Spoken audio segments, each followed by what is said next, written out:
We'll call this subcommittee hearing to order, and I want to say good afternoon to everybody on attending this hearing, which is going to focus on the transportation needs of rural America.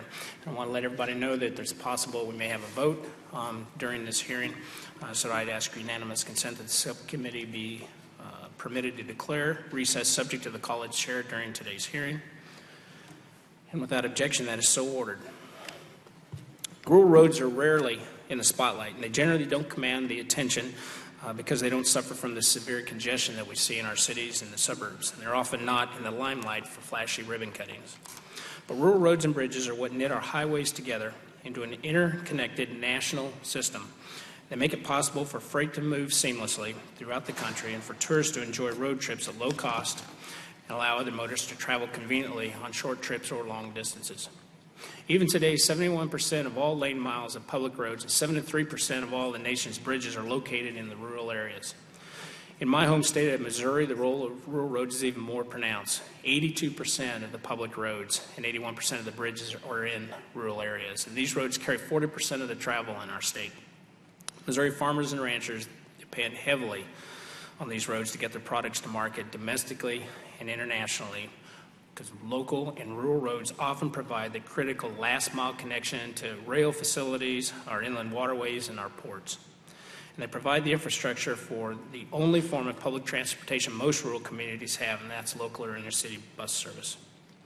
I think our rural roads and bridges demonstrate why we need a strong federal highways program. A network of efficient, interconnected roads is critical to moving people and goods around this country. Also, and importantly, rural states tend to be more dependent on federal highway programs because many rural roads are lightly traveled or used predominantly by cars and trucks merely passing through the state. Without the federal program, rural states would not be able to fund highway and bridge projects that are important to the nation, but which are very important to the state or the local priority. Finally, safety is a significant problem on rural roads where over half of our fatalities occur. I fully support MAP 21's trigger for higher investments on rural roads if the fatality rate increases 2 years in a row. I continue to work with Chairman Schuster on achieving a long-term surface transportation reauthorization bill that will provide reliable funding to all of our states. And I know the Chairman is talking to the Ways and Means Committee, Paul Ryan, about that even as we speak. And while we need to pass another short-term extension by the end of July, I'm hopeful that we're going to be able to pass a long-term bill later this year. And in the meantime, this committee is going to continue to work on a bipartisan basis on the policy provisions for the reauthorization bill. State and local governments are very dependent on us to remain a strong partner in delivering transportation projects and provide funding certainty for the first time in a decade. I want to welcome all of our witnesses here today. I know some of you have traveled a long ways and I look forward to your testimony. And now turn to Ranking Member Norton for her opening statement. Thank you, Chairman Graves, for holding this hearing on the transportation needs of rural America. I believe that there is an important shared community of interest between rural and urban America that I think many members are unaware of, and I want to address in at least part of my opening remarks. It is true that nearly 3/4 of all bridges and lane miles of public road are located in rural areas. 1/3 of all vehicle miles traveled in this country occur in rural areas. Freight traverses these roads and bridges every day as goods move from our nation's ports, manufacturing centers, and distribution hubs, eventually to reach consumers. Our national parks, national forests, wildlife refuge, and recreation areas are largely located in rural areas. These roads and bridges must be 100% funded by the federal government. Economic activity from the federal lands of which I speak, most of them in rural areas, that hold these resources add significantly to local economies. In 2013, visitors to our national parks spent $14.6 billion in communities within 60 miles of a park.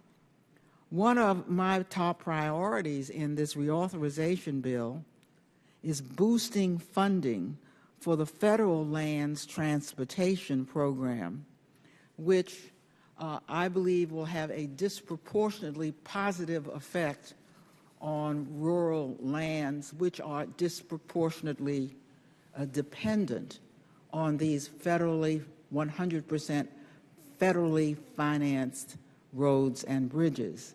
MAP 21 made some significant policy changes that affect infrastructure in rural areas. As we will hear in testimony today, MAP 21 shifted funding from locally owned infrastructure eligible for federal aid. Commissioner Fox's testimony cites that MAP 21 actually reduced funding available to locally owned highways and bridges by an astounding 30%.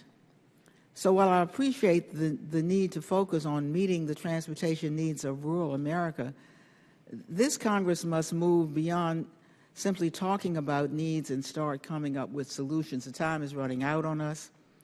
The July 31st deadline looms before us when highway and transit program authorizations expire and the Highway Trust Fund is set to fall to dangerously low levels.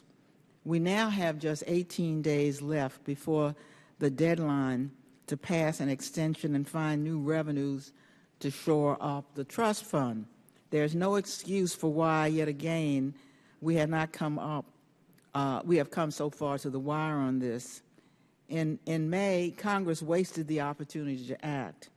Now we are running through another construction season on fumes. Without certainty over the future of highway transportation funding, states and local governments have slowed and delayed projects, delayed signing contracts, and delayed hiring workers. We have known for years that we need a sustainable solution to shore up the Highway Trust Fund. The shortfall is $92 billion over the next 6 years just to maintain current funding levels. The longer we wait to fix this problem, the more expensive it will become to preserve our infrastructure. In May, when the House was asked to vote on the last extension, I noted that the real test will be how quickly Congress moves after we pass an extension to develop a funding plan for a long-term bill. The Senate has now given us a start we cannot afford to miss. This morning, the Senate Environment and Public Works Committee agreed to the highway title of a bipartisan 6-year surface transportation bill. The bill provides $278 billion for highway programs through 2021, which includes modest increases for core programs, as well as funding for a new freight program and new assistance for major projects. We are now just 18 days away from the deadline to reauthorize and fund our nation's roads, bridges, and transit systems. If Congress does not identify additional revenues for the Highway Trust Fund by July 31st, the Department of Transportation will have to delay or deny reimbursements to states at the height of the construction season. I know that our subcommittee chairman and Chairman Schuster stand firm in wanting our committee to move a robust long-term bill. Leadership and the tax writing committees must now reveal their plan to resolve this crisis so that members on both sides of the aisle can consider it in the light of day before they are asked to pass yet another patch. I thank you very much, Mr. Chairman. Thank Thank you very much. Now I'd like to welcome our panelists, which we have 5 today. The Honorable Paul Trombino III, who's the Director of the Iowa Department of Transportation. He's testifying on behalf of the American Association of State Highway and Transportation Officials. We've got the Honorable Bob Fox, who's Commissioner of Renville County, Minnesota, who's testifying on behalf of the National Association of Counties. Dr. Michael Steinhook, who's the Executive Director of the Soy Transportation Coalition. Dr. Stephen Woelfel, who's president of Jefferson Lines, which provides service in my district and in areas like Bethany, Maryville, and St. Joseph. Mr. Woelfel will be testifying on behalf of the American Bus Association. And we also have Mr. Charles Shorty Whittington, who's the president of Grammar Industries, Incorporated, and he's testifying on behalf of the Fertilizer Institute. I would ask unanimous consent that our witnesses' full statements be included in the record. And without objection, that is so ordered. And since the written testimony, your entire written testimony is going to be included in the record, we'd request that you limit testimony to 5 minutes. And with that, we'll start with Director Trombino. Thank you for being here. Thank you. Thank you, Chairman Graves, Ranking Member Norton, and members of the subcommittee. Thank you for the opportunity to provide input on the transportation needs facing the rural communities throughout the country. Again, my name is Paul Trombino. I serve as the Director of the Iowa Department of Transportation, and I'm currently the Vice President of the American Association of State Highway and Transportation Officials. Iowa's location near the center of the country affords both opportunities and challenges. The state features a diverse range of surface transportation options, including highways, freight rail, lines, waterways, public transit, all of which contribute to its economy and provide essential services to its citizens. This infrastructure is also the focus of heavy demand from both domestic and international traffic, creating repair and capacity needs throughout the system. To meet this challenge, we are continually making improvements while prioritizing safety and mobility. My main message this morning is to share with you experience of state DOTs, including my state of Iowa. As traditional sponsors of transportation projects, state DOTs possess the unique expertise and familiarity with federal statutory and regulatory requirements associated with project design, procurement, and construction in rural communities. I urge prompt action on a well-funded, long-term surface transportation bill that clearly reflects and serves the national interest in rural parts of the country as well in our urban centers. No matter the geographic region, the simple unifying fact is that America needs a federal transportation program that provides robust investment levels coupled with long-term funding stability that serves our national priorities. Furthermore, the federal program should continue to provide states with flexibility by streamlining regulations and program requirements while not diminishing the percentage of funds distributed by formula. Transportation powers the creation of wealth in our nation and all states, unleashing the opportunity for economic activity. Iowa's economy is dependent on a robust and diverse transportation system that moves products to global marketplace. Iowa's transportation system has long provided our state's businesses a competitive advantage, and that remains true today in a global economy. State DOTs play a critical role in ensuring that we have a safe, reliable, efficient transportation network. In fact, this past February, my Governor Terry Branstad, signed into law a 10-cent increase in the state fuel tax passed by the Iowa's House and Senate with bipartisan support. Supported by the counties, business associations, organizations, groups like the Iowa Farm Bureau and Association of Business and Industry, this action will raise an estimated $215 million in additional resources per year to invest in our state roads and bridges. States are also actively involved in assisting transit service, particularly in rural areas, and for seniors and special needs individuals. Of the 35 public transit systems in Iowa, 16 serve our rural region areas of our state, making Iowa one of only a few states offering public transit service in every county. By its very nature, there are many challenges to provide adequate rural transit services that meet the growing demands for access to medical care, employment, education, shopping, and recreation. Rural regions and communities across the United States have urgent infrastructure needs as economic and recreational demands increase. Given this reality, we cannot address our nation's 21st century surface transportation investment needs without reaffirming the strong partnerships that form the bedrock of the National Transportation Program. State DOTs are using their inherent position between the federal government and local entities to effectively coordinate funds while working to meet national goals and performance standards required by MAP 21.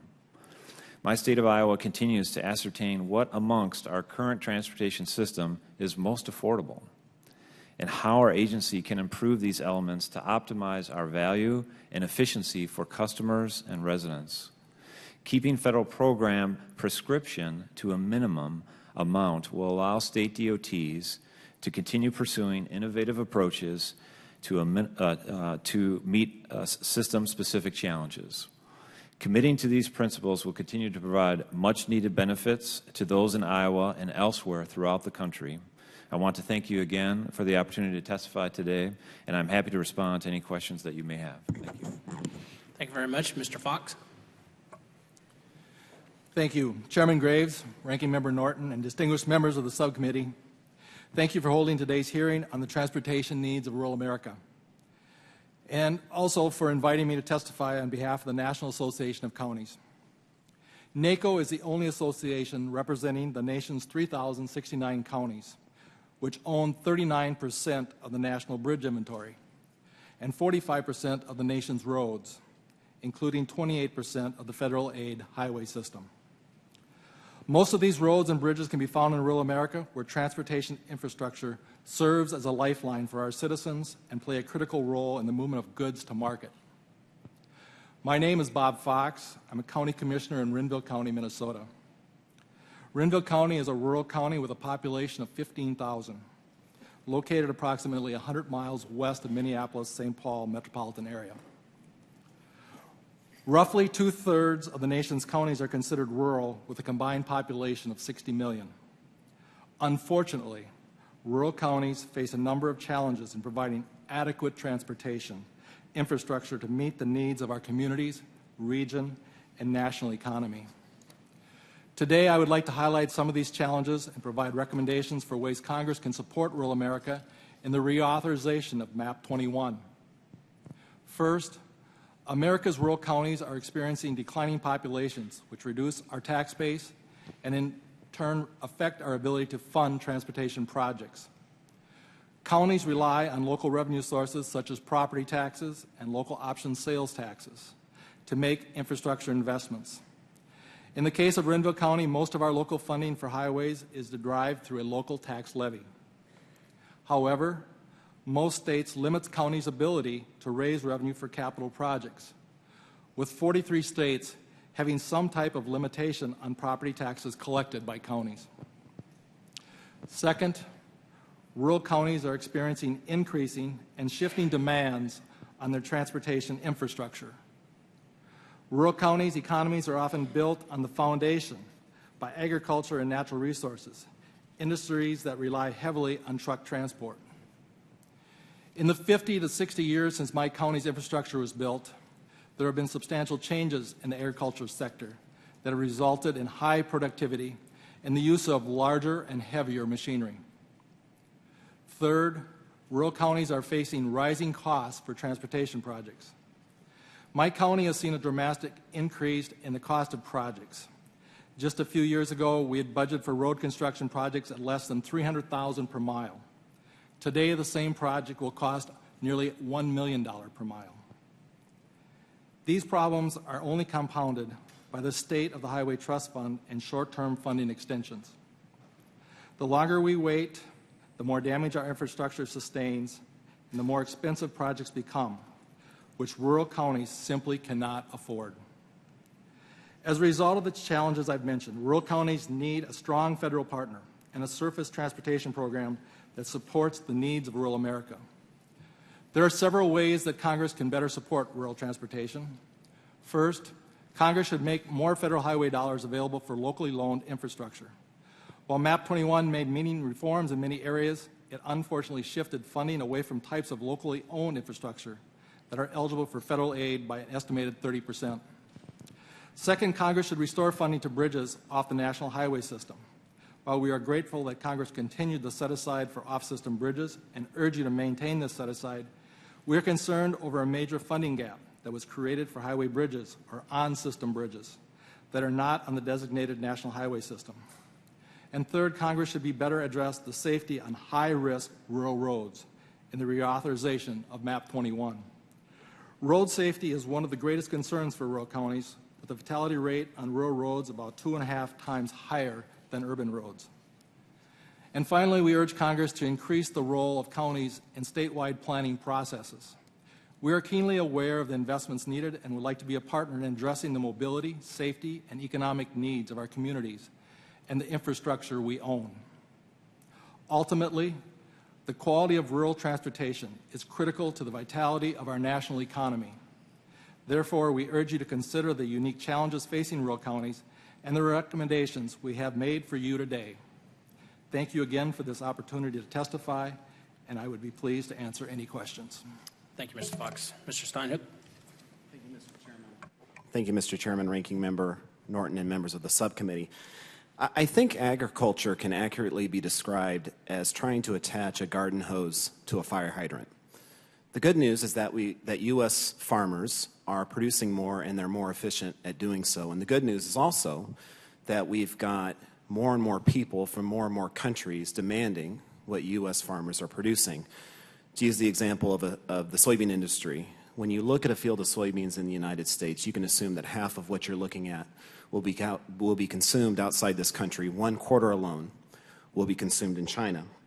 So while we have increased supply trying to satisfy increased demand, the concern is that we do not have increased connectivity between supply and demand, and transportation is that connectivity. For agriculture, it's that system of roads and bridges, highways and interstates, our rail infrastructure, our inland waterway system, and our ports. You could argue that agriculture has the most diverse and elongated supply chain of any industry in existence. So since our transportation system is not keeping pace with increased supply and demand, you can accurately say that we are trying to attach a garden hose to a fire hydrant. One of the key areas of focus for this subcommittee is our nation's system of roads, bridges, highways, and interstates. Much attention, and rightly so, has been devoted to exploring approaches to provide sufficient revenue for our surface transportation system.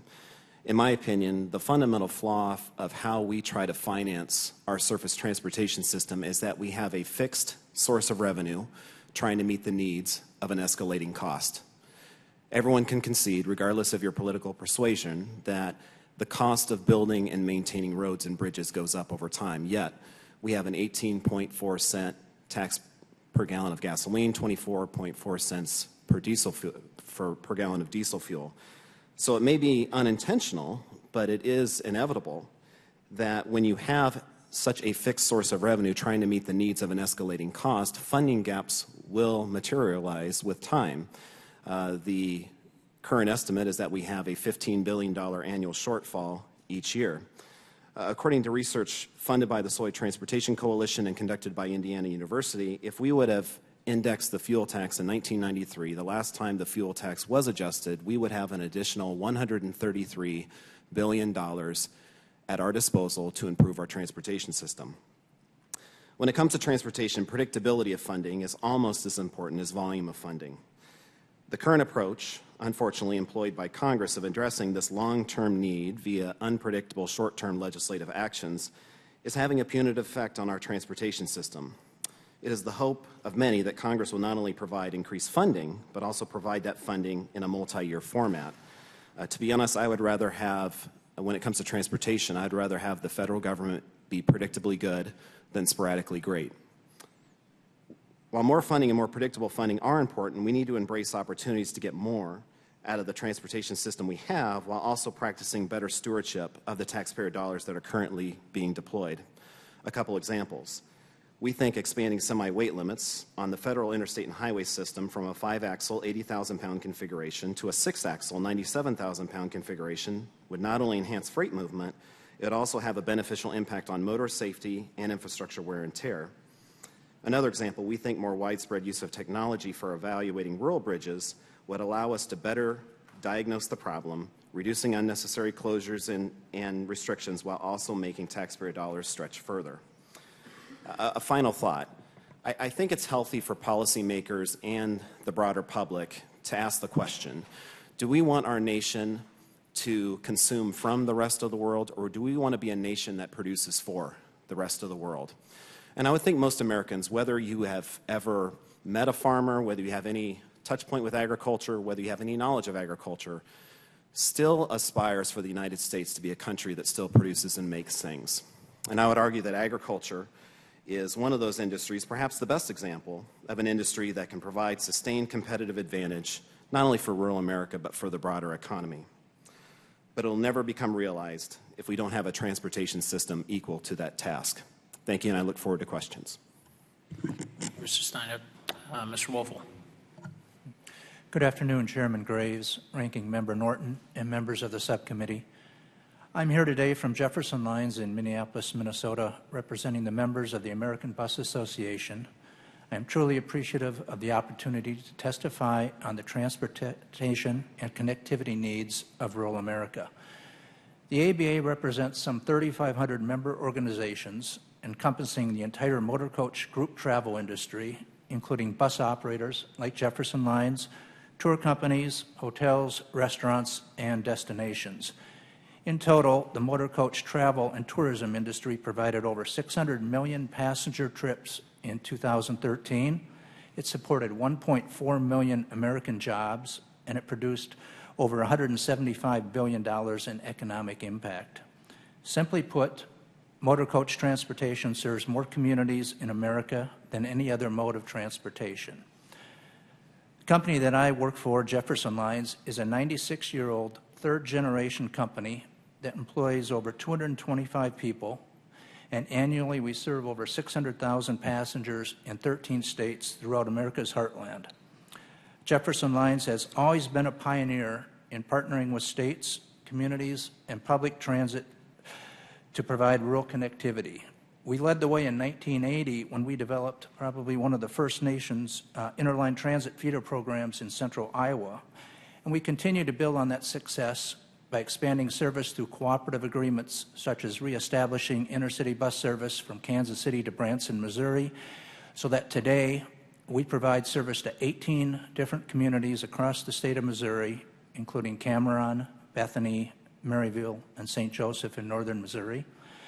In Minnesota, we serve more than 65 rural communities, with approximately 90% of the population of that state being within a 25-mile radius of a Jefferson Lines location. The challenge within our industry is that these examples are unique rather than the norm, and if our national goals are to ensure intermodal connectivity, reduce taxpayer burden, and improve efficiency, then we need to expand the public-private partnership initiatives beyond mere transportation finance concepts and better work together to connect rather than to compete. Today, the request is that you consider the following 3 initiatives to maximize the use of tax dollars through better integration of public and private systems.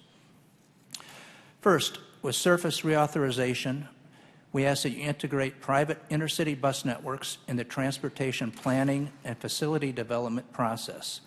Include us up front in the development of transportation improvement planning, and if federal dollars are applied to multimodal transportation facilities, those facilities should be designed and operated in consultation with local private bus operators in order to expand access and improve connectivity. Secondly, we would ask that you improve the access of intercity bus networks to airport facilities and introduce a new pilot program to the Essential Air Service program. Unfortunately, there are still too many cases where private carriers are prevented from connecting passengers to airports. In some cases, there's an outright ban on operations, while in others, it is accomplished through the application of excessive fees. We feel a multi-mode approach can transform how rural communities access both large and medium hub airports, since motor coach transportation is generally less expensive, more environmentally efficient, and in many instances, time competitive to Essential Air Service. So we would like the Essential Air Service reform to include a new pilot program which transforms a segment of today's EAS program into an essential transportation program, providing motor coach service connections to large and medium hubs. Finally, the ABA requests the committee's reauthorization bill contain language explicitly stating that all cost of connecting unsubsidized intercity bus service can be used by states as in-kind match for Section 5311F supported bus service. The in-kind match program started in 2007 as a pilot program, and today there's 22 states that use this program to connect more than 400 communities. Because of its success, Congress permanently authorized the program in MAP 21 and expanded the eligible in-kind match to include all cost of the unsubsidized connecting intercity bus service. Despite this authorization by Congress and a letter from this committee's bipartisan leadership making clear that Congress intended that all cost of a connecting service be available as an in-kind match, unfortunately the FTA chooses to continue to limit the in-kind match to only capital cost. Therefore, further congressional action is necessary on this point. As we look towards the next surface transportation reauthorization, we have an opportunity to expand the transportation network in a very cost-effective way by incorporating private motor coach operators from the very beginning of the planning process rather than an ad hoc and one-off projects, and by joining the public and private networks together, including air service, as a way to add connectivity, expand service, and maximize public investment in passenger transportation. I thank you very much for the opportunity to testify before the committee today. Mr. Whittington. Good afternoon, Chairman Graves, Ranking Member Norton, and members of the subcommittee. My name is Charles Shorty Whittington. I'm the president of Grammer Industries Incorporated. We're a leading trucking firm in the Midwest and the Southeast. We are headquartered in Grammer, Indiana. When I founded the company in 1968, we had a staff of 4 people, and we've grown to over 150 employees today. We are among the leading trucking firms of the fertilizer industry, specifically transporting anhydrous ammonia fertilizer. Anhydrous ammonia is the leading nitrogen fertilizer. I am proud of the employees at Grammer Industries and proud to serve rural America, to do our part and to help feed the world. I am here today on behalf of the fertilizer industry, which is a national trade association representing the fertilizer industry. TFI represents companies that are engaged in all aspects of the fertilizer supply chain. This includes fertilizer manufacturers, wholesalers, distributors, brokers, and retailers. TFI's members play a key role in producing and distributing vital crop nutrients such as nitrogen, phosphorus, and potassium. These products are used to replenish soils throughout the United States and elsewhere to facilitate the production of a healthy and adequate supplies of food, fiber, and fuel. Fertilizers make it possible for farmers to grow and feed 1 billion people. Research has confirmed that 40 to 60% of the crop yields are attributed to the use of commercial fertilizers. The fertilizer industry depends on a safe and efficient transportation network to deliver its products. While fertilizer shippers utilize waterways and rail to move their products, all fertilizer shipped in the United States travels on the roadways at some point between the production and the ultimate application by the farmer. In 2011 and 2012, 61 million tons of fertilizer products were sold in the United States. The delivery of fertilizer products in a timely manner is critical to farmers. There is only a narrow window of opportunity to apply the right fertilizer source at the right rate, at the right time, and the right place. Limited nutrient access during key utilization periods reduces crop yields, which means lower production and potentially higher food prices for consumers. Grammer Industries works closely with the fertilizer industry, often as one of the last legs of the distribution network. In recent years, rail marketplace congestion, rising rail and shipping rates, and service issues have made roadways more important than ever. For many rural areas, the federal highway system provides essential connections to terminals, warehouses, and intermodal hubs. This is vital to farmers and for those who serve them, and ultimately the consumers who rely upon a stable supply of affordable food. The federal highway system is one of the reasons American farmers are so successful in feeding the nation and the world. In 2014, U.S. agricultural production accounted for $43.3 billion of trade surplus. This doesn't happen without an efficient, balanced transportation network. Specific to roadways, efficient interstate connections are essential. For example, the Brent Spence Bridge crosses the Ohio River between Cincinnati, Ohio, and northern Kentucky, carrying both Interstates 75 and 71. The value of the freight crossing the bridge is estimated to be 3% of the nation's gross domestic product. Maintaining the integrity of these types of interstate connections should be a priority. One issue of concern for me and many in the trucking industry is that over the years it has become increasingly difficult to recruit and retain commercial vehicle drivers. The American Trucking Association estimates the driver shortage between 35 and 40,000 drivers annually. Roadway congestion is another issue. The American Transportation Research Institute estimates that congestion cost in the trucking industry was more than $9 billion in 2013. I would encourage members of the subcommittee to focus on congestion, bottlenecks, pavement methodologies, all of which can maximize limited resources for long-term investment and network efficiency. Lastly, I would be remiss if I did not thank you, Chairman Graves, for all your help in clarifying the hours of service requirements for farmers and their suppliers in MAP 21. Your efforts on this and everything else to help the transportation of agricultural commodities and the agricultural exemption are greatly appreciated and have made a very positive difference. Thank you, Chairman Graves and Ranking Member Norton, for the subcommittee and this opportunity to testify on behalf of TFI. Thank you, Mr. Whittington. And now we'll move to member questions, and we'll start with Mr. Crawford. Thank you, Mr. Chairman. I've got a question I want to direct to two of the panelists, Mr. Steenhoek and Mr. Whittington, and I'll start with you, Mr. Steenhoek. As you know, there's a driver shortage in rural America, and it's had a big impact on many companies that ship goods in many regions of the country. The FMCSA requires a short-haul truck driver that crosses state lines to be at least 21 years of age, even if the CDL license minimum age in 2 adjoining states is 18 years of age. For example, a 20-year-old trucker for an implement dealer in Missouri would not be able to deliver a tractor to an Arkansas farm because of those federal rules. I live in Arkansas. Chairman Graves lives in Missouri. So, we have that obstacle to overcome. Do you believe that a reciprocity rule between states would be a better policy and perhaps alleviate some of the problems related to those driver shortages? Well, thank you for the question, Congressman. I think that does make a lot of sense, and I think you identified one of the real dilemmas facing our surface transportation system. It would be convenient if the choices before us were more trucks or fewer trucks. Really, the question before us is what degree of density or congestion of trucks are we going to be realizing in the future?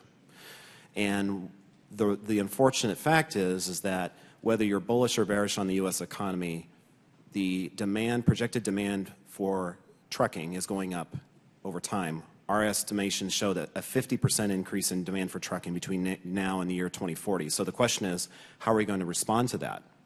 If you respond with the status quo, that certainly is available to us, but that will result in a greater density, which we believe will result in a higher probability of accidents and casualties.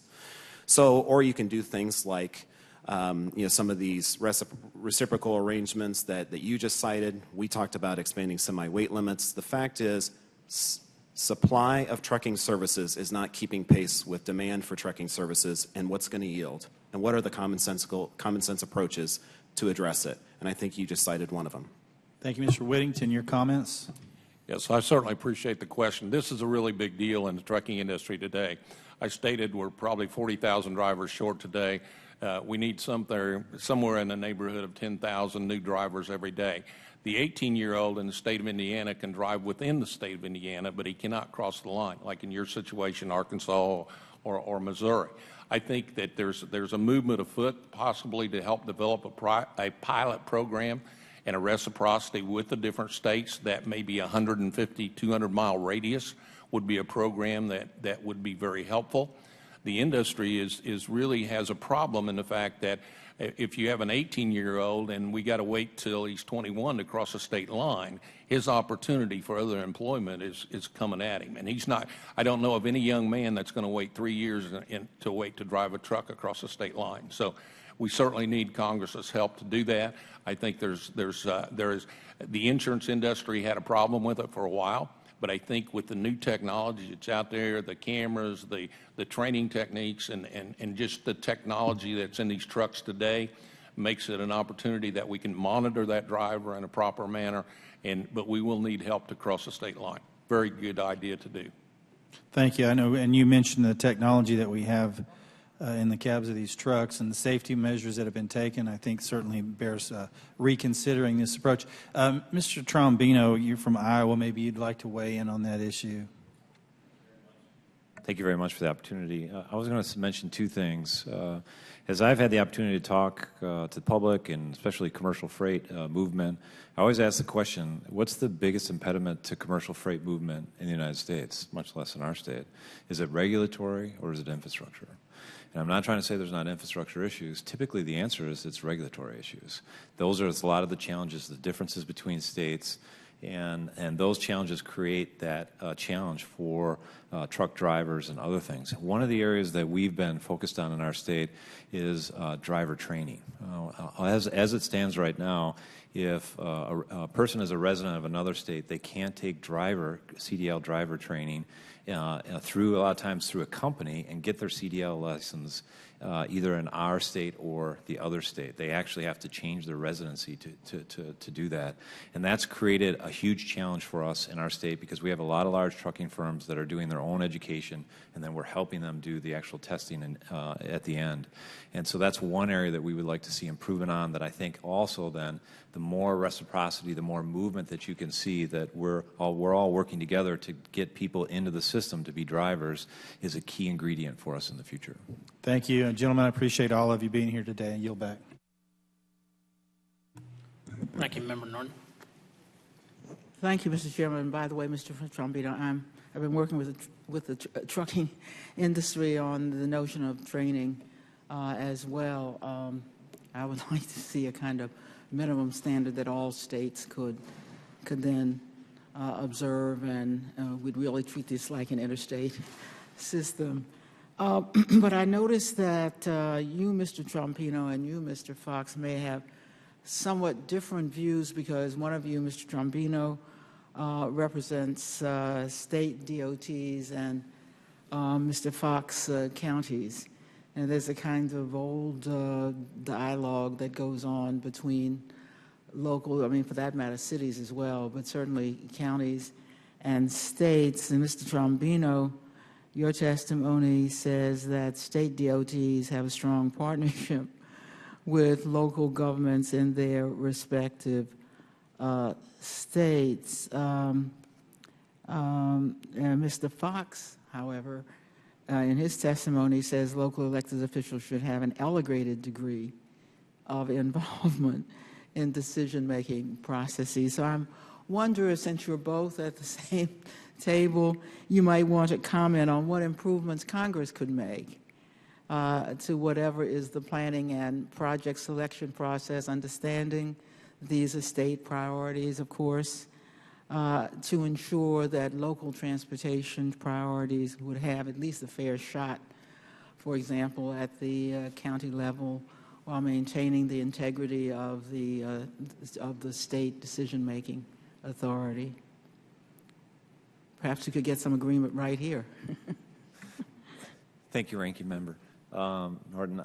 First thing I would say is I can only speak from my experience, obviously, in our state for number one, and the states that I work with also, and the people I communicate, we want to have a good working relationship. It's required for us to have a very good working partnership to deliver transportation improvement projects across our state. That means having a good working relationship with MPOs, in our case, a lot of RPAs, regional planning affiliations, and counties and local cities and communities.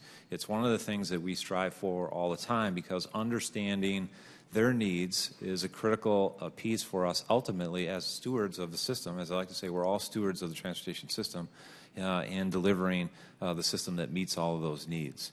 And one of my biggest things that I think is very important at the federal level is to provide the least amount of prescription that it's possible. In other words, well, let me ask Mr. Fox then, because I want to see what kind of understanding we can get. You know, states get the money. This is the way our country is structured. We're not trying to do anything different. You know, and there is the allegation that the states therefore favor, you know, state roads and bridges. You heard Mr. Trombino. I'm sure you'd agree in the large with almost everything he said. Is there anything we should be doing here to facilitate better understanding between the counties and the states? Could we be helpful, or are we going to leave you all to fight it out in the next bill as well? Congresswoman, thank you for the question and your comments. We do have a good working relationship, but I think as county officials, we think we can have a better working relationship, and that's what we ask, to be at the table as we proceed forward. My discussion from a rural county where I come from is that I don't have the same problem as some regional center has, maybe with a rush hour. I have a rural rush hour in October that is the biggest headache I have because I've got semis, trailers of corn, soybeans, and sugar beets.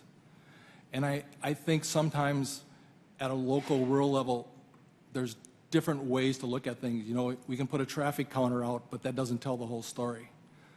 So I think we have to have an open dialogue, open discussion, and we have to be at the table working together to spend the federal dollars so we get the most bang for our dollar.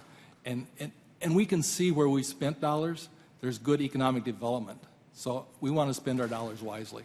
It looks like what we should do, the most we can do, is to perhaps have some language in the report that says there should be better communication between counties and states, because I can see you have different interests, but yet a desire on the part of each. You see the problem, and I have my own version of the problem, or at least not the district, which is a city and the state, but most cities would say the very same thing. We don't want to instruct you.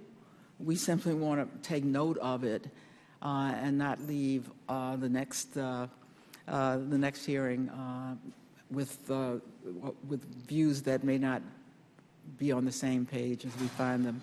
I see my time is up, Mr. Chairman, so I yield back. Mr. Barletta. Thank you, Mr. Chairman. Mr. Steenhoek, with respect to your testimony regarding the soybean industry self-funded study about the benefits of 97,000-pound single-axle trucks, I don't doubt that these heavier trucks would benefit your members, but at what cost to the public is my question. U.S. Department of Transportation studied this issue over the past 3 years and just issued a report where the department could not justify the very trucks you're asking us to approve. While there wasn't enough data to come up with national crash rates, they found shockingly higher crash rates as well as more brake problems in the 2 states that they studied that have these trucks today. In Idaho, for example, the crash rates were 99% higher for these trucks, and in Michigan, the crash rates for these trucks were 400% higher. They also found over $2 billion in additional bridge costs, and that cost doesn't even include the vast network of local roads across the country. Now, in light of this evidence, would you really suggest that we bypass safety and bridge infrastructure to encourage the spread of these heavier trucks? Congressman, thank you for the question. And I think it's important to underscore that when I had a discussion with my board of directors, and these are soybean farmers from throughout the United States, and we were discussing whether or not to even visit this issue, one of the common comments from my farmer directors was, the last thing we want to promote is something that's going to endanger ourselves, our kids, and our grandkids. The reality is, when you live in a rural state, your probability of encountering a semi traveling at a high rate of speed is exponentially greater than those who live in urban America. So that's the last thing that we would want to do. So we took an approach of, let's not come to this with a conclusion in search of evidence. Let's let the data speak to us.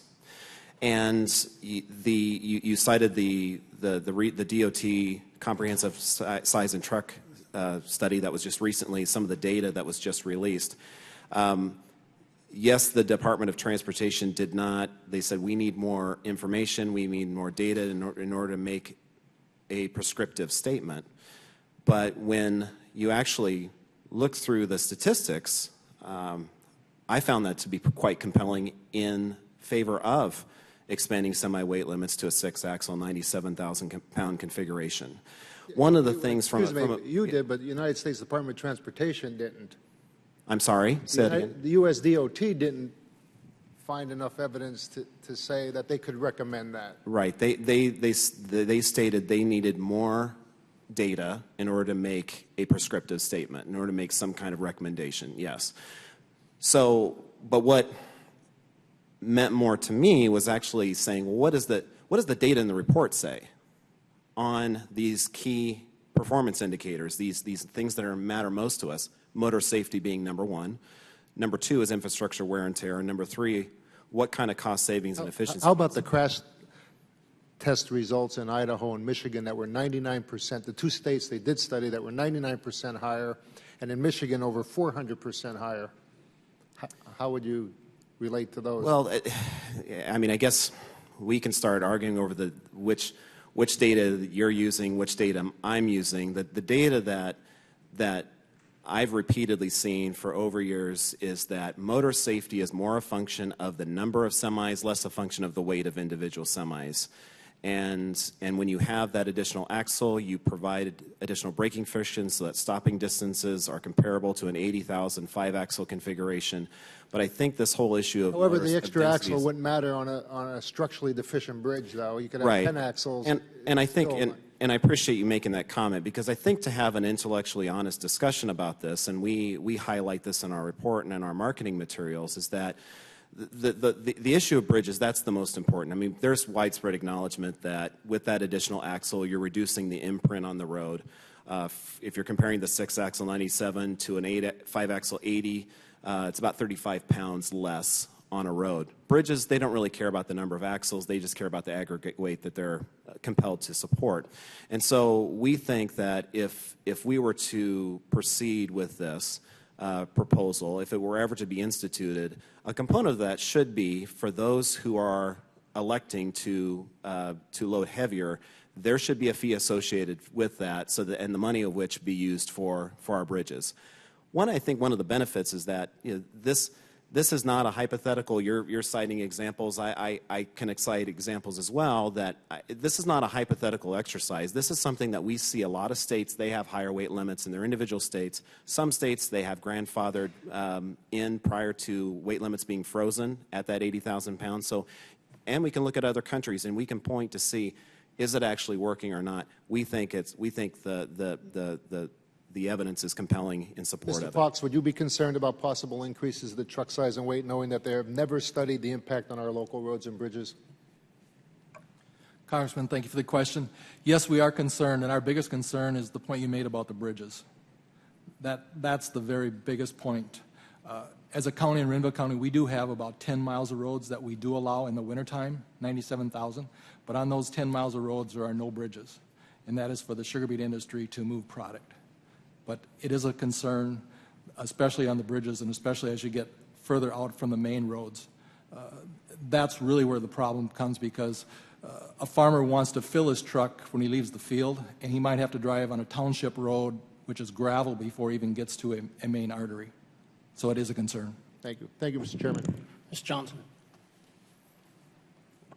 Thank you very much, Mr. Chairman and Ranking Member, for having this hearing, and thanks to all of the witnesses that are here.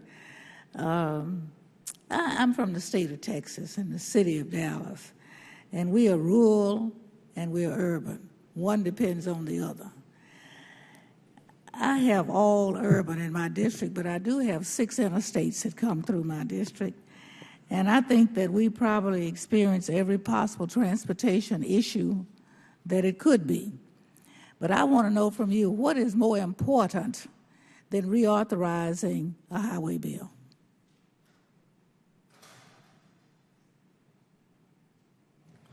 Congresswoman, thank you for the question.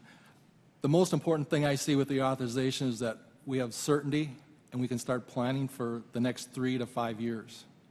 And on top of that is economic development.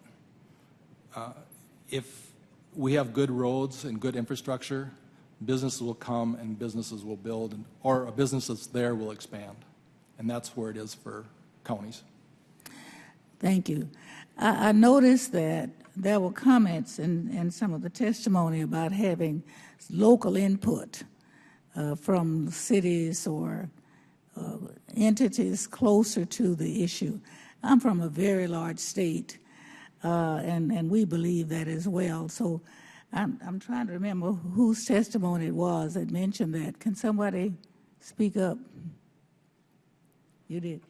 Yes, Congressman Johnson, I think that was my testimony. One of the things that we were asking for was to allow better collaboration between public and private entities when it comes to transportation needs.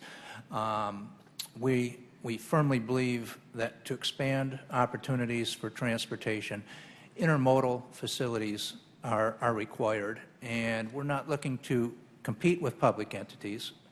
We want to expand and cooperate with public entities, and all we're really asking for is perhaps when you're doing the planning, either for a facility or doing the planning for a transportation project, to include the private motor coach operator up front in the planning, and perhaps we have a private way to solve that issue as opposed to a public.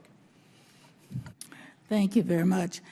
Now, there was a mention of to expand the necessary flexibility that has been mentioned. I think, Mr. Trombino, you mentioned that in your testimony. Could you elaborate on that a bit? Thank you, Congressman. On flexibility, I can't say enough. For us, as we work with local cities, our regional areas, we want to allow, as we push those dollars down to the local level, the more flexibility that they have from an investment perspective, the key ingredient is the less prescription there is in the program. And so a lot of the good things that happened under MAP 21, programs were consolidated. Eligibility still remained, which in our state, one of the things we did is we pushed a lot of those dollars to the local level to allow them to really make those decisions, because ultimately they know what to do on the local system. And the more that we have flexibility to do that, I think between the state and the local regional level, even at the local city or county level, the more that opportunity where the dollars are coming so that they have flexibility to meet their needs, because the needs, as I say, in the northwest part of the state versus the southeast part of the state, they have different transportation needs. But if those dollars come in and allow flexibility, they can meet whether it's a bridge issue on one side or maybe it's an enhancement type of transportation alternative project that they would like to do for their community. So those types of things I think are the most important. And at the state level, what we want to do is get those dollars to them and let them make that investment and get that turned as quickly as possible. Thank you very much, Mr. Chairman. Thank you. My time is about to expire. Mr. Gibbs. Thank you, Chairman. Thank you for being here today, panelists, and I appreciate the comments from the soybean industry and the trucking industry in Whittington. One point I want to make, I think you all agree with me, why it's so important for agriculture, we're a global marketplace, and if the transportation costs are higher because our infrastructure can't get there, and delays and times, that adds to the basis and lower prices for farmers, that they'll end up paying that price and the cost, and that it really affects our competitiveness in the global marketplace. So, but Mr. Trombino, I'm just curious. You said that Iowa just raised their gas user fee by 10 cents. What's that make their state tax now? State user fee per gallon? On the gasoline? Yeah. So the gasoline goes to about 30 cents okay. a gallon. Diesel's a couple cents more than that, about 32. Okay. Also, I hear from my state Department of Transportation and stuff that trying to get permits for construction and working through the permit process takes so long, Fish and Wildlife and other agencies. What are some of the obstacles you are facing getting new construction permits filed and approved, and how long is it taking? From our perspective, especially as we've now ramped up our program, That was one of our biggest concerns, is the permitting process itself does take time, especially water quality issues. Those are usually the typical things that we run into. As you think of our state, we have a lot of tributaries, a lot of riverways, so it's very rare that our projects wouldn't touch at some point water quality, wetland mitigation, all of those types of issues. So that is one of the overriding challenges, that is that now with the amount of work that we're going to expand, we've added a little over $500 million to our 5-year program. That is one of our overriding issues that we're trying to sit down with those partner organizations and agencies. Okay. You're talking about water quality. The EPA is just in the process of implementing a new expansion of their jurisdictional waters in the United States. Is that a concern to you? Yes, it's a very large concern because of the impact it could mean cost-wise, schedule-wise on our project. Most less on the agriculture. There'd be a need for additional permits from the Army Corps? Yes. So again, that's all of that rolls together, because all those permits, I sort of view them as one. Depending on the navigable water, Army Corps then falls into that, which we have a lot of major projects in that. What would you currently, even without that new rule in place, when you start a construction project and you got to get through the permits and stuff, what would be the kind of time frame, get the permits to actually turn the first shovel of dirt, and is it a third of the total process getting the permits, or is it 20%, or what kind of time frame would you think you're looking at get through all the? I would, again, a lot of those start early in the design process, but overall, as you get towards the end, it probably takes at least 3 to 6 months for sure, just at the end point for a construction perspective, because there is additional planning that we have to show so that we're actually meeting the original permit that we've received. I guess I got another question for you too, or maybe anybody might want to answer this question. We're talking about the intermodal transportation system, extremely important for agriculture and other industries. How do you envision making that intermodal system work, between the water, rail, roads, without increasing the cost dramatically in new construction? Go ahead. If I may, Congressman, one of the things that we've done, I think that's very unique, is supply chain design on our entire state. It gets to the global competitiveness that you raised before. As I like to say, in the agricultural side, a 21st century farm-to-market system is a road, rail, and water system, because that's where our products are moving, much less our people also.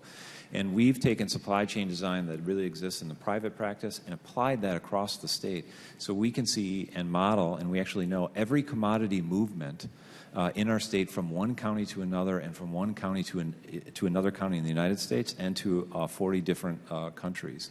And what that does is it really allows us to look at the movement of product and commodity flow, which I believe, and we've already have some analysis that shows, we can reduce costs in not only the transportation investment, but actually the cost to businesses and the ag industry in moving those products. And a lot of those investments aren't the true typical investments that we think of in the transportation system. They're connectivity issues, they're freight consolidation issues, and those are the areas where we think we can lower the overall transportation costs and lower business costs overall. So Iowa's actually tracking what, say, agricultural commodities are leaving the state and how to get to the best place where the intermodal connections. Absolutely, and that's exactly what we're doing. And what we're actually working with 8 companies right now where we're doing supply chain design for them, because we think in the end we can lower their transportation costs and make the right improvements in the system that shows real rate of return. We can calculate the math, as I like to say, and show the rate of return. That's great. Thank you, and I'm out of time. Yield back. Thank you, Chairman. Ms. Kirkpatrick. Thank you, Mr. Chairman and Ranking Member Norton. You'll notice that I have some pictures of my district up on the screen.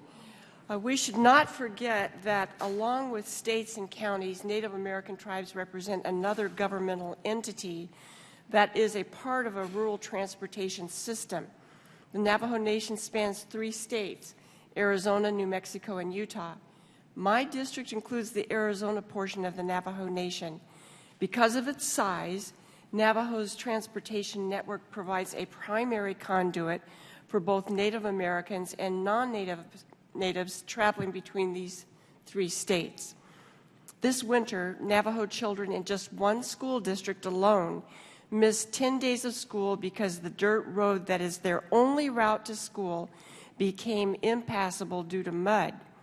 The photos provided on the screen here tell the story of this problem far better than my words can. What you see here is the reality for too many school children on the Navajo Nation. School districts on the Navajo Nation often wake up to these mud emergencies, and when they do, they call their counties for help. County Public Works are the boots on the ground, helping repair and maintain tribal roads that are regional connector roads for both tribal members and other county residents. I would like to thank the counties in my district for stepping up and doing, quite frankly, what the federal government is not doing, even though it has primary responsibility for these roads.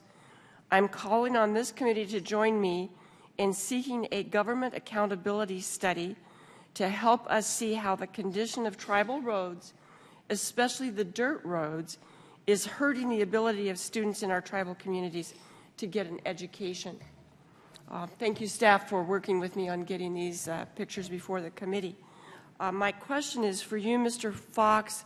Does NACO work with the tribal governments, and if so, in what capacity? Yes, we work with them more at home than run through our association, but I believe there's a Commissioner White from Arizona that I know is in that area that sits on our Rural Action Group, and we've discussed roads and transportations. I know back home we do not have a reservation in our county, but we have reservations on 2 corners of our counties. And I know that in Minnesota the county governments work with those reservations on road projects and trying to do projects maybe simultaneously or together. As you can see from the photos, it really is a dire need in these communities and puts our children's safety at risk. Again, Mr. Fox, in your testimony, you raised the important issue of the safety of rural roads. Your testimony correctly notes that MAP 21 reduced requirements that encourage states to invest in improving safety. The $90 million that was previously set aside each year for improvements on high-risk rural roads was eliminated and replaced with a new rule that only has provided about $12 million in fiscal year 2015. Is this reduced level of required funding adequate in your estimation? Can you explain further? Is the number reduced? The $90 million that was previously set aside for improvements was eliminated, and then it was replaced with a new rule that provides only $12 million in 2015. I guess I'm really not in place to answer the exact number. Okay, well, let me ask another question. My time's running out, but could you elaborate on NACO's proposal to help us reduce deaths on rural roads? Well, I guess it's a partnership. Again, we go back to partnerships. Is it putting the rougher edges on roads as we place them for safety? We've put up solar LED light stop signs in certain places in our county for safety. There's multiple things. I think it's kind of cafeteria style. There's things we can do out there. We have to maybe learn from other states, from other pieces of the puzzle here, and put them together and make those rural roads safe. I mean, there's so many times on rural roads people get on them and put the pedal down and let's go. And they're not used to a slow-moving vehicle. You know, a tractor pulling a large implement that's only going 25 miles an hour, and you're going 55 or 60 miles an hour. So my time has expired, but I appreciate the attention to the rural safety issues. I think it's really important. I yield back.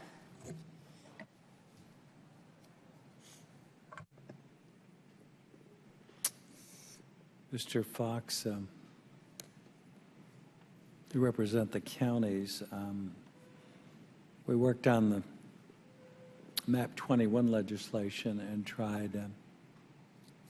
you try to be fair in the distribution between urban and rural areas. It's very difficult. Unfortunately, the divisions sometimes reflect the representation in Congress. That's very hard to change. You've got urban members. They compose the bulk of the membership, and they run away with the bulk of the money. It's hard to overcome. I've been screwed by the Democrats, and I've been screwed by the Republicans in redistricting. And last time they gave me a rural district, the 10 previous years, which was kind of a good education, because I had an urban core more around Orlando.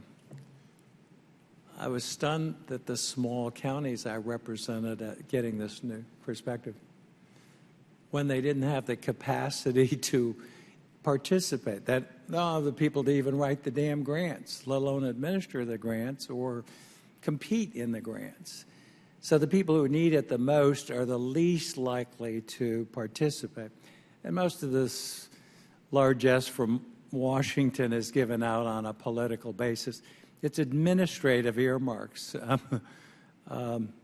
We had a bill, some of these guys won't remember, we had 1,199 earmarks, and we had an impasse.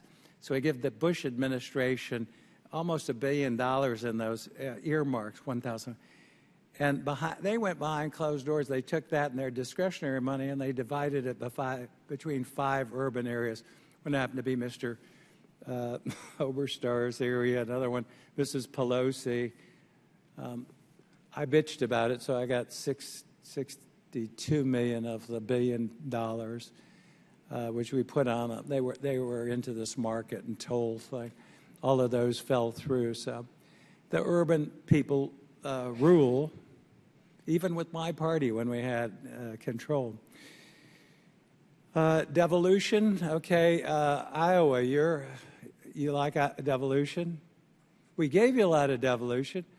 A lot of the states, California, Texas, Florida, are starting to take up their own permitting and some of those things that have delayed it. What are you doing? We, again, I would strongly encourage. Are you doing it? Am I doing what? Devolving. We gave authority in MAP 21 for you to have more authority. Some states have taken it. Have you? We have taken. I'd say we've taken a little bit, not like California. A little bit, but yeah. See, the intent was to give you the authority. You come here complaining about from above, and I gave you the authority, and very few have used it. We also tried to limit. We tried to do well. Okay, I got a good one for you. The guy sitting behind you worked with me on this. We eliminated or consolidated 50 programs. I've had the ding-dongs from DOT in here and said, well, how many positions have been eliminated? Because we eliminated or consolidated 50 out of 100 and some. We started with about 4, was it, Jim, or 6 basic ones. And the ding-dongs are all still there. They did not eliminate one position. I spoke about this morning, a TIFIA program, which we dramatically increased, and that'll be a good one to take on because it's a good program, not enough capacity. I was on a plane the other day, and a guy says, I said, what are you doing? He says, I'm going back to Washington. He says, we got a TIFIA project, and I got to finance in the private sector in 30 to 60 days. He says, I've been a year coming to Washington to get the dummies to approve the simple thing. You guys don't complain about that? Is it any better? Come on. Is it better? I would actually say yes. I think under MAP 21, the programs are definitely better. A lot better. Yeah. The bus guy, you were good. They should not spend a damn penny that they do not of money, federal money that doesn't welcome intermodal bus service, right? This guy was very modest. They transport more people than any other means of transportation with no subsidy programs, right? Speak the whole truth and nothing but the truth. Just say yes, sir. Well, there are some subsidy programs, but yes. Yeah, but they are for the most part. And for the most part, your private sector, you move people, you provide public transportation, you make a profit. Many of you are listed or privately owned. Most of you, right? Yes. Okay. And you need to talk to some of the people on the other side. They don't get it. And they're supposed to be the champions of the poor. And those poor, they leave at the end of the town, not in a federally subsidized intermodal center where somebody can connect to transportation. In my own city of Orlando, fighting, they've moved a megabus out the end of town To an intermodal center, I got $28 million, a great earmark, but they screwed over the poor people on it. And Greyhound at the other end of town, people who would most likely use the connection in public transportation. You guys need to get on it and puff it up a little bit. I got any more time, Mr. Chairman? No. Thank you. Just getting started. Mr. Maloney. Thank you, gentlemen, for your testimony. Thank you, Mr. Chairman. Thank you, Rank Member. I want to refocus your attention on bridges, if I could. Commissioner Fox is interested in your testimony in this regard, and Director Trombino, maybe these are questions best directed to you. As I think you know, MAP 21 made significant changes to the way we fund bridges. Prior to MAP 21, all bridges were eligible for the Highway Bridge Program. That program was eliminated, consolidated with 4 other programs into 2 new programs, the National Highway Performance Program and the Surface Transportation Program. And here's where it gets a little confusing, but under the new rules, 2/3 of the money goes to the program that supports 23% of the bridges, and 1/3 of the money goes to the program, the Surface Transportation Program, that supports 77% of the bridges. So the question is how's that working for the counties, and how's it working in states like Iowa? And I'm working right now on legislation, bipartisan legislation that would restore funding eligibility to all of the nation's bridges, regardless of how they're designated, and would also fix some of the funding levels. But I'm very interested in your thoughts on how the funding of bridge repairs is being affected by these changes in MAP 21 and what we should be doing about it. Thank you for the question, Congressman. On a county level, there is a problem. We've got too many bridges that need repair. So first of all, we need reauthorization of MAP 21, and we need to find a way to fill some of the funding gaps that was created with the last program.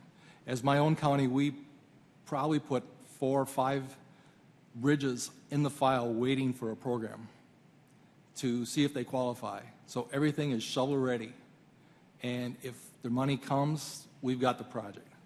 And so it is to come up with a system that we can get the money out and get it to the counties. And is that because most of those bridges are eligible only for funding under the Surface Transportation Program, where there's fewer dollars and more competition for those dollars?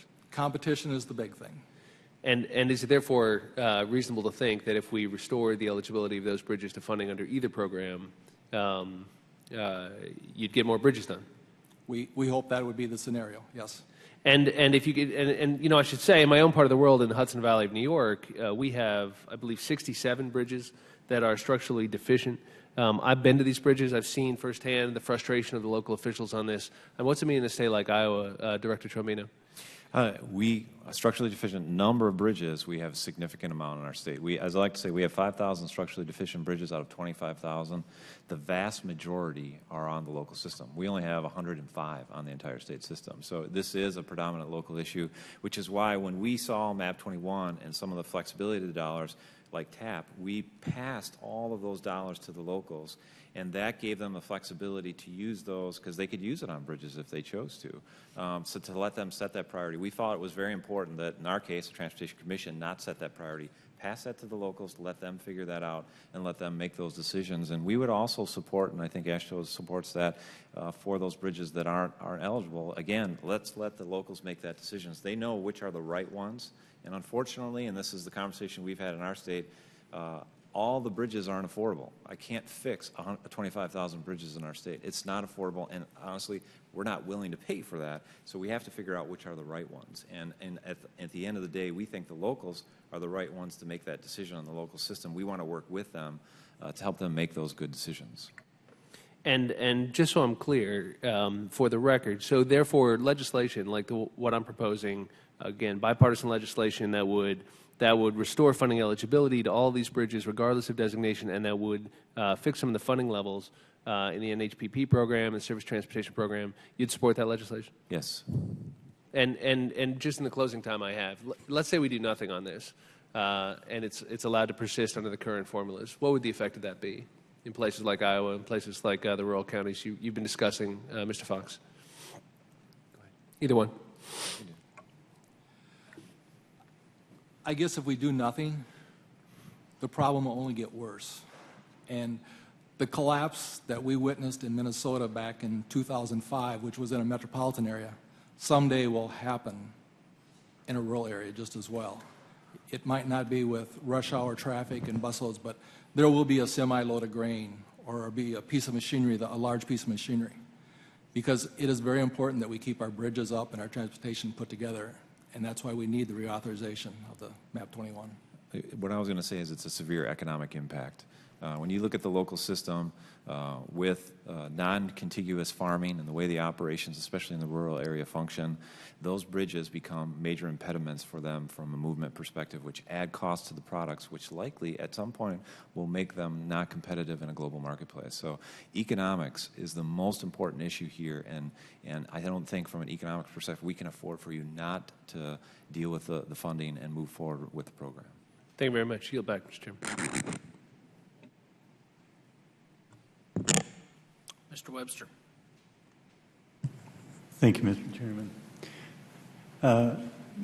Mr. Tombino, the committee here has done a lot of discussion and hearings on public-private partnerships and identifying the role of P3s in the development and delivery of transportation systems. What is the Department of Transportation in Iowa, what's their experience with P3s? And also, could you discuss the challenges or maybe even opportunities for developing and implementing P3s when in connection with rural projects in rural areas? From a state of Iowa, two things. The first thing that I would point out is, one, we are a pay-as-you-go state. We don't bond at all at the state level. We have no bonding at all on the transportation system. Do you have toll roads? No. Yep, we have no toll roads. And so where we view P3s as the opportunity, a lot of times there's a potential, I think, for us to do some things off-system that really help freight consolidation. Could be cross-docking, could be lots of intermodal things that really enable and improve the efficiency of the system ultimately. And those are the areas that we're specifically looking at from a P3 perspective. And I think the overriding challenge for us in our state on the P3 side is exactly what I talked about. We don't have tolling, and I don't really see tolling as an opportunity for us in the future because of the way our system is set out, on a grid side. And so I don't really view that as a long-term solution. Where I do see that there is a public-private partnership is off what I would call highway system and railway system is in the riverway system specifically. I really do view that there's a strong opportunity to change the operation and make significant improvement, which will enable significant freight and commodity movement up and down both the Mississippi and the Missouri. In the state I'm from, Florida, and I know your state, are both one of the few states that have legislative approved coordinating councils, especially in the area of transportation disadvantaged.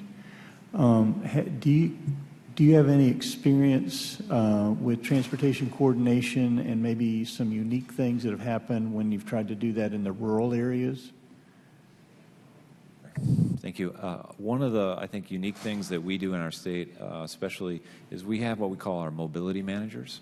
And we have mobility managers that cover all of the areas of the state from a regional perspective to really help connect people with transportation issues, especially what I would call transportation challenges, and getting to medical appointments and other things like that. And that's really to help not only rural transit providers, but also broader understanding of opportunities to connect people even from private vendors that also provide those types of transit services. So that's one of the things I would bring forward, is that we have a pretty broad mobility manager program that we think fits really well. It's one of the key linkages for us to have transit coverage across all of our counties. Does Medicaid drive most of that, or? It's been one of the biggest challenges, is that the way the Medicaid law changes is that availability to use dollars for transportation through Medicaid is not available, as I understand it. Mm-hmm. So we have supplemented that through our own state dollars, trying to offset. Just general revenue or transportation dollars? Transportation dollars that we use for transit. So we've tried to do it in that way as best we can, but it's very limited dollar. Thank you very much.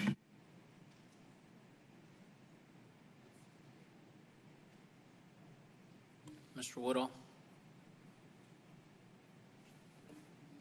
Thank you, Mr. Chairman. I'm thinking about something Mr. Steenhoek said when he began. He said, I'd rather the federal government be predictably good than sporadically great. I sometimes have that feeling myself around here. Is that a universally shared view as we're talking about grappling with these issues? Can I ask you each, would you rather us be predictably good than sporadically great? Yes, I would actually say consistency from a program perspective is the key ingredient. In transportation, I've often subscribed this to at our state level when we talked about it, is we just need predictable revenue over a long period of time because the infrastructure, it's such a capital level of work. The longer it's just a nice steady flow over time, we don't need big jumps and gaps. I think that's actually a bad investment strategy for the transportation system. Mr. Fox, would you? I'll have to answer this as myself, and I would say yes, because I could not talk for 3,000 counties in that question. But I agree that predictability is the most important piece that we have. All right. Mr. Wolfram? I would agree.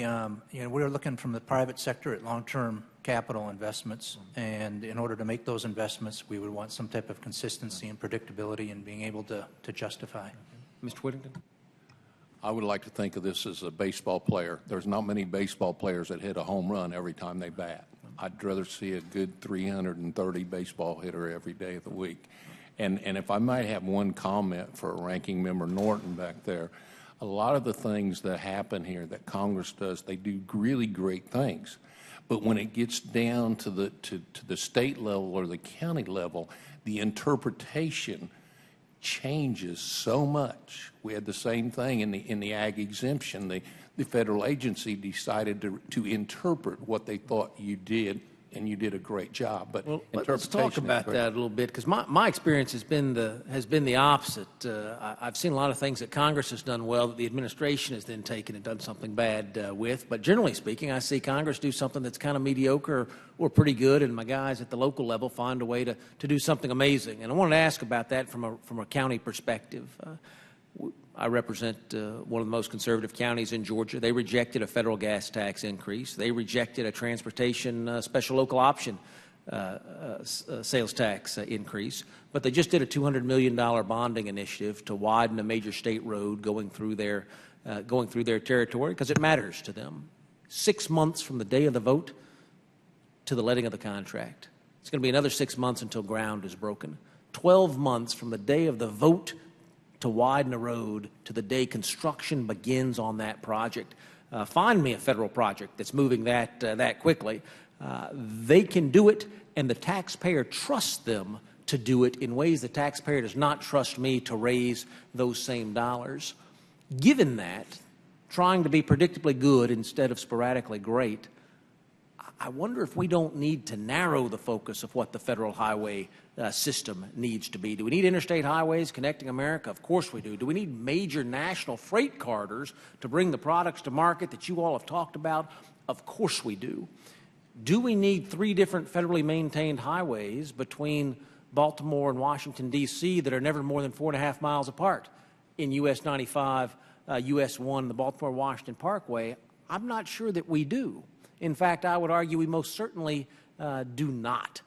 And if we are going to be predictably good, we're going to have to find a way to take what has been an incredible erosion of the buying power of the federal gas tax dollar and claim some success, and that means now you have counties doing things that counties were not burdened by doing before, but they are burdened to have to do now. When you tell me 43 states have limitations on the kind of taxes that counties can raise, I tell you that in this new transportation funding economy, we may have to go talk to those 43 states, that you may not get a free pass to say, I hope Washington, D.C., those federal taxpayers will come through for me because I don't trust my counties to get it done. I think we're in a different place today. I think we trust our counties in ways we do not trust our federal representatives. I think we trust our states in ways that we do not trust our federal representatives. And my great hope is that as we're trying to solve a problem, we don't try to solve the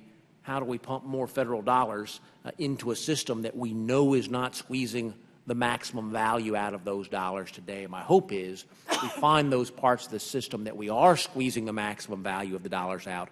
We find ways to give states and localities the flexibility to serve the constituencies that each of you represent. I'm grateful to you all for being here, and I'm grateful to the example that each of your industries set for us. Thank you.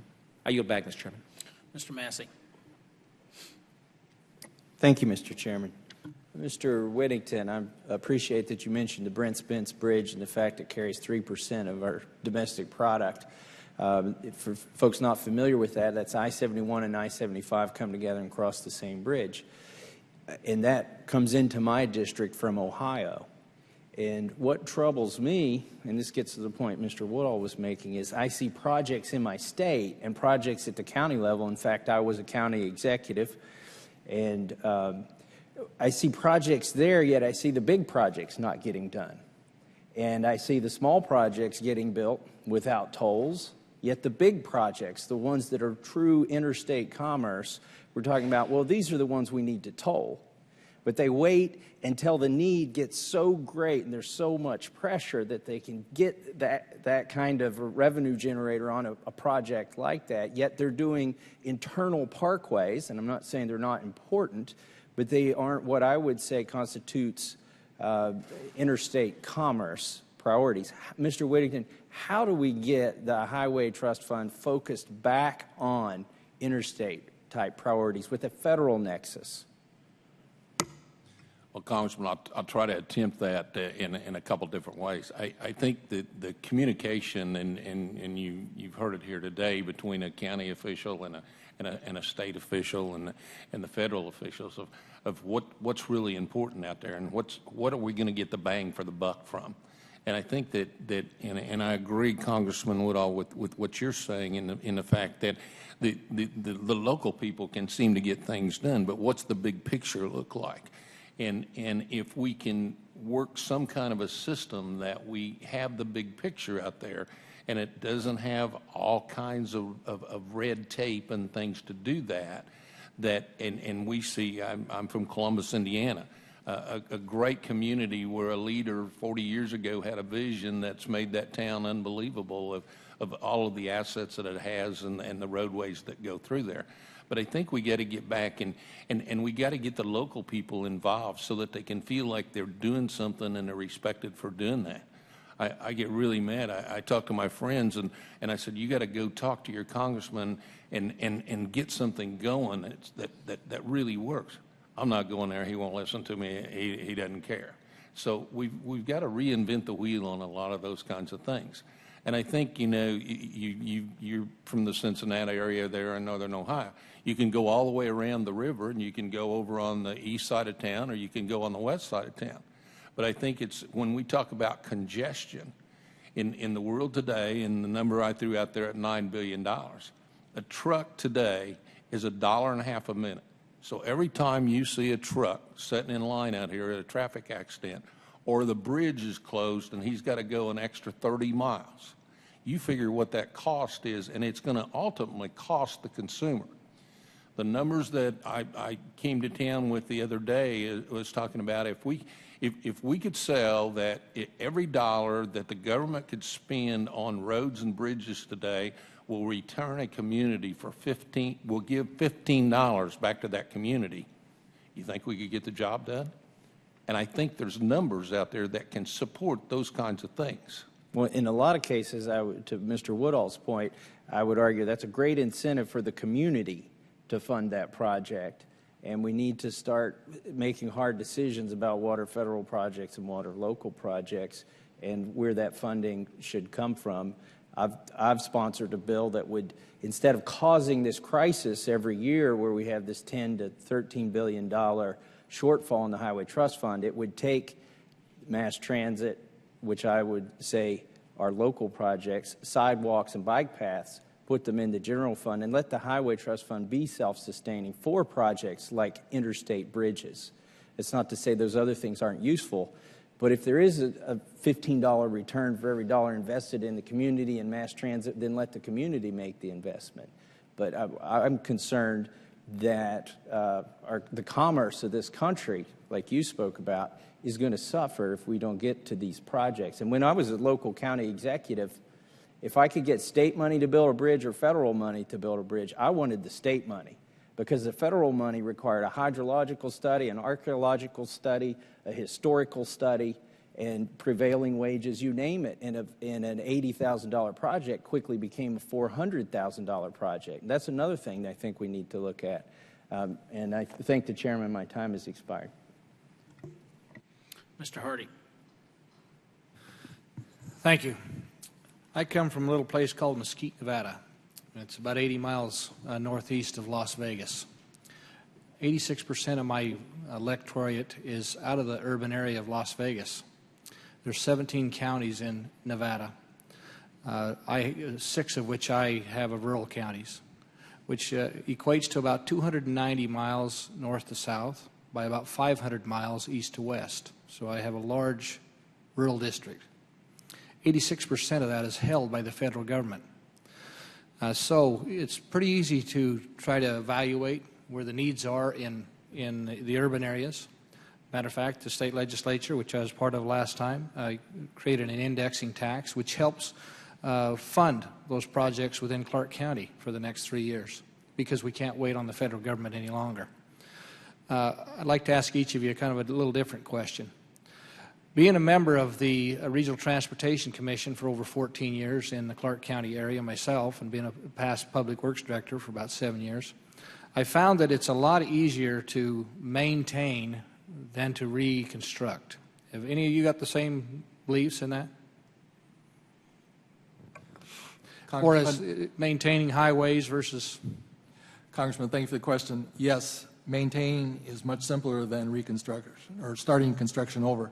But the problem is in some of our agriculture areas in the Midwest is that we don't have wide enough shoulders on those roads for the farm equipment of the 21st century. So we have to make some decisions on which roads we are going to reconstruct and what roads that we just overlay.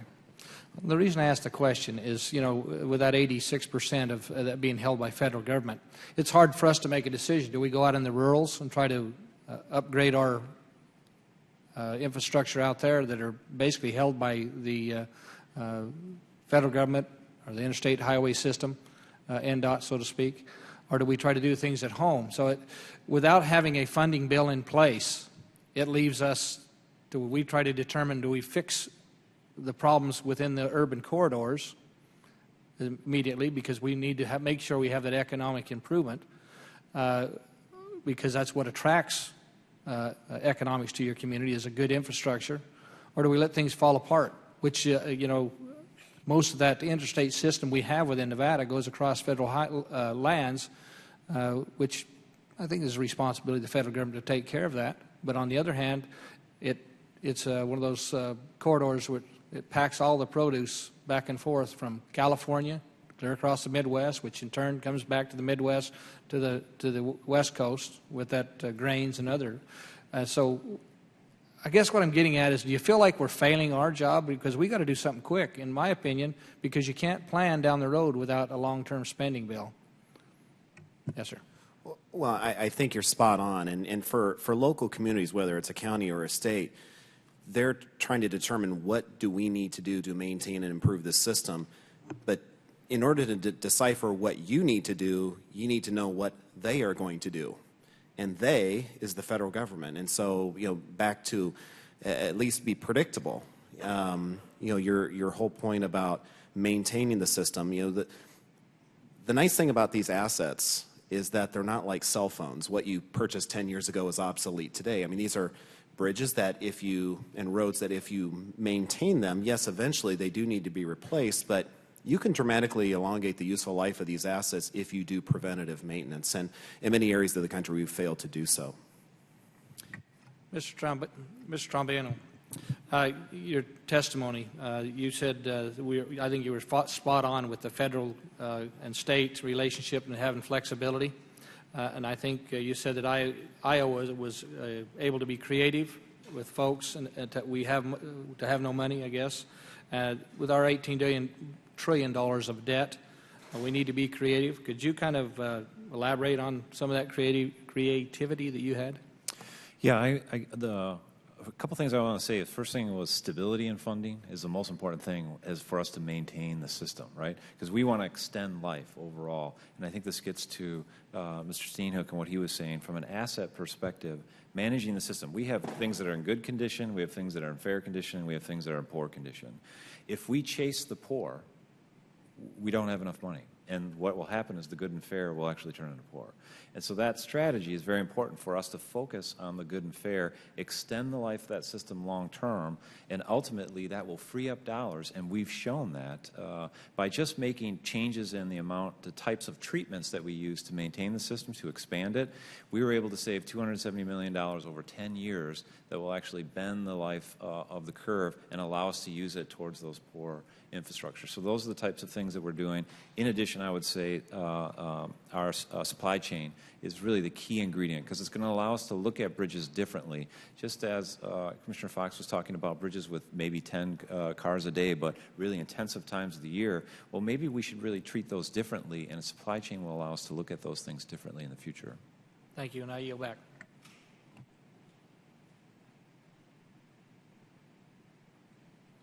Mr. Meadows. Thank you, Mr. Chairman. Mr. Wolf, let me come to you. In your testimony, you emphasized the need to expand intermodal connectivity with rural transit services through more public-private partnerships beyond just the traditional finance concept that we think of public-private partnerships. In your opinion, on the federal level, what would you think is the greatest impediment to expanding that private sector role in our transit systems? I would think the biggest challenge with that would be the third thing that I'd asked this subcommittee to consider, which is looking at the MAP 21 reauthorization, where you included total cost of operating and capital to be used as a local match. That is 50% more funds that are available from the private sector to work with intermodal and public transit operators. And I think by not having that extra 50%, I think there's some private investment that's out there that's looking at it and saying, man, we're not going to participate in that. So what existing regulations are there that prevent private carriers from entering the marketplace and receiving federal transit dollars, or are there any? I'm not aware of any. Obviously, anytime you're looking at federal funds, there are strings attached with it. So, but overall, there are no requirements that prevent that. I think it's strictly as you take a look at the total cost of doing that, and once again, 3,500 small businesses that are predominantly working in this industry, looking at where to put their funds. Jefferson Lines and a small group of carriers choose to work in the fixed route industry, where we interline and work with public transit officials. But as costs go up, we obviously as private entities are looking at a long-term solution and how do we recover our investment. Well, before I finish with you, if you go to the FMCSA website, you can go, and they've devoted an impressive amount of time to resources for safety scores and, a look before you book kind of trip planner. They've got iPhone and Android safe bus apps, all of this so that you can choose based on a safety score. Now, I don't know about you. Normally, I don't do that, but I wish we had somebody here testifying from them today. But the GAO has indicated that those scores are inaccurate. And so instead of really spending time and effort to improve safety, they're spending time and effort marketing the scores that are inaccurate so that another app will get put on an iPhone that perhaps doesn't get used. So, with that being said, I mean, what would you do if we did away with the CSA program? I mean, what would you replace it with?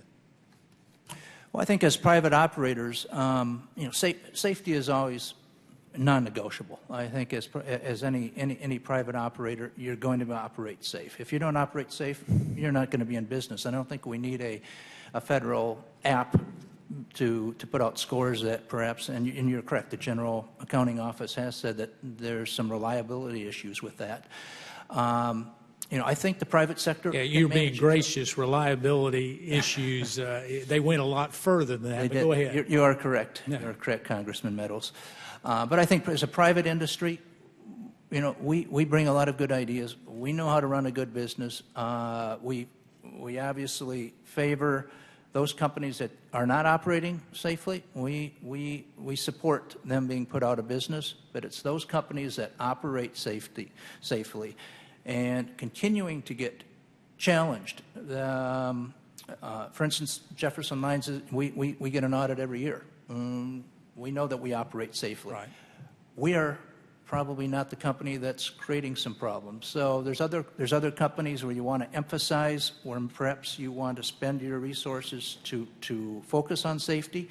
There's other ones where you want that insight. I think Congressman Woodall, you had mentioned something about perhaps instead of 3 roads, you only need 1 or 2 roads. I would offer the same thing from a safety standpoint. Where are you going to allocate your resources to really focus on safety, and where don't you? If you don't have a problem, don't spend the money on the problem. I've got other questions, but I'm out of time. I'll yield back. We'll submit those for the record.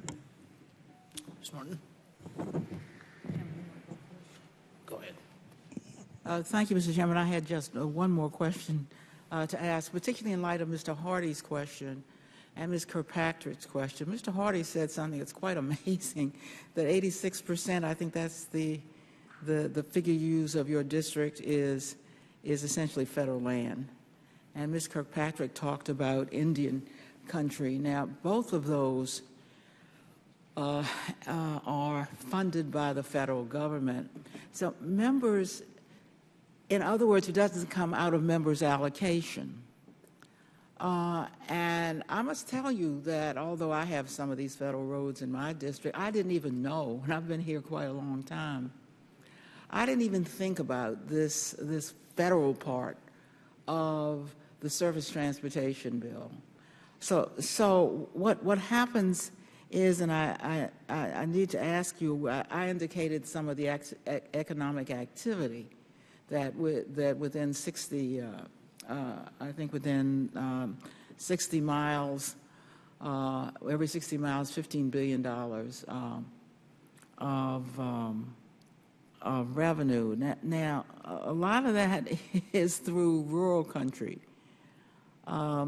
because it is land adjacent to parks, which tend to be out and not really, in the cities or in the urban areas.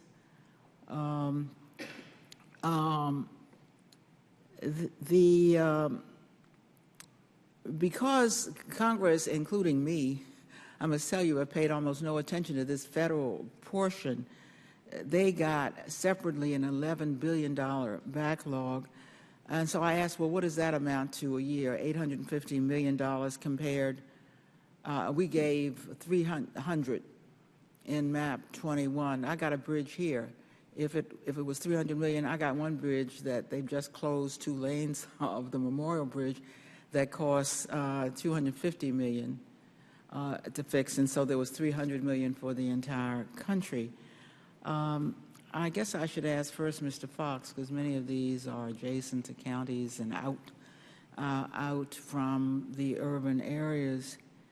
Have you looked into, do you agree that economic activities around these federal lands are crucial to local communities surrounding these lands in terms of the revenue that was granted? I ask you that because I remember when the federal government closed down, the state of Utah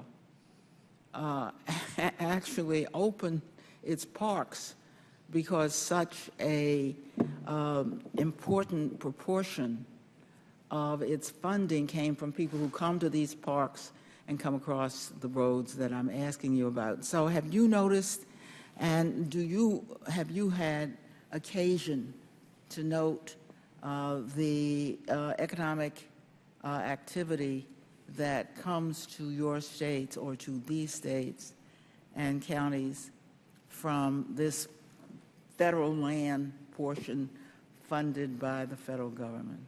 Thank you for your question, Congresswoman.